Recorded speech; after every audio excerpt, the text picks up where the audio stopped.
핵심 29번입니다. 고장 해석에 대한 얘기죠. 일선 지락 사고입니다. 여러분들, 우리가 일선 지락이다라고 하는 거요. 발전기가 Y결선돼 있다고 그랬죠.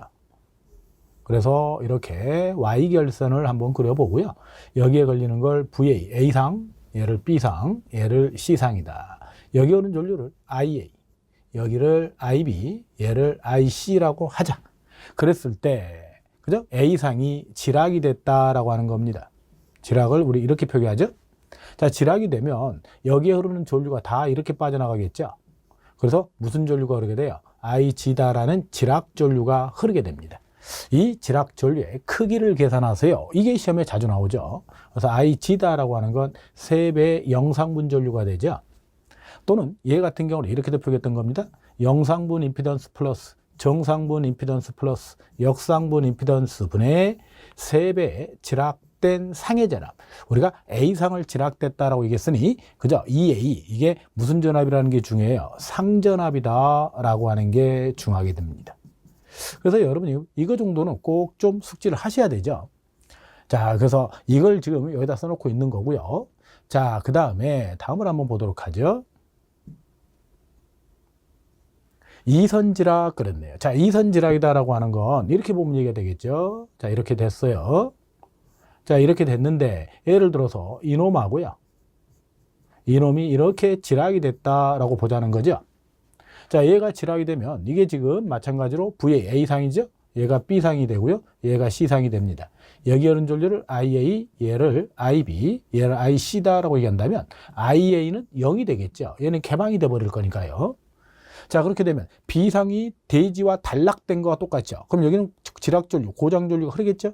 IC다라는 건 또 지락이 돼 있으니까 마찬가지겠죠. 그래서 VB하고요. VC가 0이 될 거다라고 하는 건 기본적으로 알 수 있는 현상입니다. 두 선이 지락되는 순간 우리는 이런 값은 누구나 알 수 있다라고 하는 거고요. 이때 영상분 전압을 V0다라고 얘기를 한다면 정상분 임피던스, 역상분 임피던스의 곱에다가 플러스하기를 영상분 임피던스에 정상분 임피던스 플러스 역상분 임피던스 분의 영상분 임피던스에다가 역상분 임피던스의 곱에 지락되지 않는 건전상의 전압 이렇게 얘기를 한다라고 하는 뭐 자주 등장했던 건 아닌데 내용이 있으니까 잠깐 살펴본 걸로 만족하시고요. 신경을 안 써도 좋을 것 같습니다. 자, 이제 여러분이 알아야 되는 건 뭐냐면 그죠? 우리가 고장을 해석한다라고 얘기하죠. 고장을 해석을 할 건데 어떤 요소들이 있어야만 고장 해석이 되는가? 일선 지락 사고가 발생을 해서 그죠? 이 일선 지락 사고의 고장을 해석하려면 영상분 전류하고요, 정상분하고요, 역상분 이것들이 0이 아닌 뭔가로 존재를 해야만 합니다. 그래서 우리는 이걸 알아야만 일선 지락을 해석할 수 있다, 고장을 해석할 수 있다라고 하는 겁니다. 자, 그 다음에 이선 단락에 대한 얘기가 나오죠. 시험에 주로 나오는 게 일선 지락 또 이선 단락. 그죠? 이선 단락이 되게 되면 우리가 간단하게 어떻게 얘기하면 되느냐 이렇게 한번 볼까요? 단락은 자, 이렇게 됐을 때요. 여기에 흐르는 거를 그죠? IB라고 하고요. 여기를 IC다라고 얘기를 하면 이때 우리가 여기를 단락을 한번 해보자고요. 단락은 이렇게 붙어버린 거잖아요. 이렇게 붙어버리게 되면 전류가 어떻게 흐를 수 있다는 거예요. 이렇게 가서 이렇게 되돌아와야 된다라고 생각을 하면 될 것 같아요. 그럼 여기에 흐르는 이 전류와 또 이 전류는 크기가 같지만 방향은 반대가 되는 거죠. 그래서 만약에 정상적인 방향으로 흐르는 걸 정상분 전류라고 하고 거꾸로 흐르는 걸 역상분이다라고 얘기한다면 정상분과 역상분의 크기는 같습니다. 선로에서요, 정상분하고요, 역상분의 크기는 같다. 그러나 방향은 반대가 되겠죠. 방향 표시를 하게 된다면 이와 같이 표기를 해주는 게 맞죠. 그래서 이선 단락을 해석을 할 때는 반드시 어떤 성분이 필요하느냐. 그죠? 정상분하고 역상분을 알아야만 나는 해석을 할 수 있고요.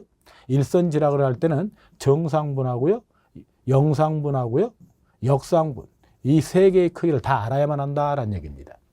삼선 단락이다 이런 말을 쓰죠. 삼선 단락은 고장은 고장인데 삼상 평형 고장입니다. 삼상이 평형 고장이다 이렇게도 표현을 하죠. 평형 고장이기 때문에 우리 평형 상태에서는 어떤 성분만 존재한다고요? 정상분만 존재하게 되죠. 그래서 우리가 고장 해소를 할 때는 어떤 성분들을 여러분이 꼭 알아야 됩니까? 이 문제가 가장 많이 출제가 되는데, 일선 지락을 해석할 때는 영상분, 정상분, 역상분을 다 알아야 되고요.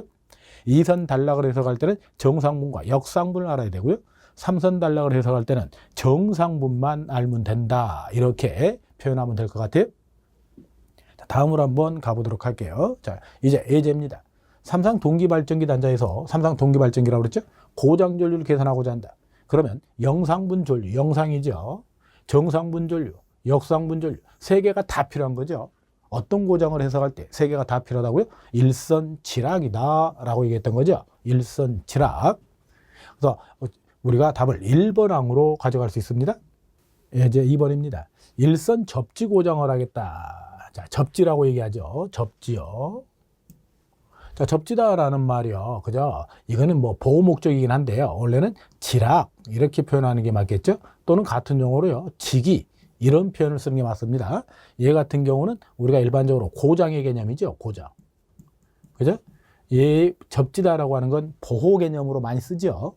그래서 뭐 다 같은 용어예요. 실은 지락이나 직이나 접지다라고 하는 건 충전부가 대지와 접촉한 상태를 의미합니다. 그래서 얘를 해석을 할 때 필요한 것은 뭔가라고 물었네요. 우리가 일선 접지를 해석할 때는 다 필요하다고 그랬죠. 정상분이 필요하고요. 역상분이 필요하고요. 영상분이 필요하다고 그랬죠. 답은 4번항에서 체크가 가능하겠네요. 답은 4번항으로 가져갑니다.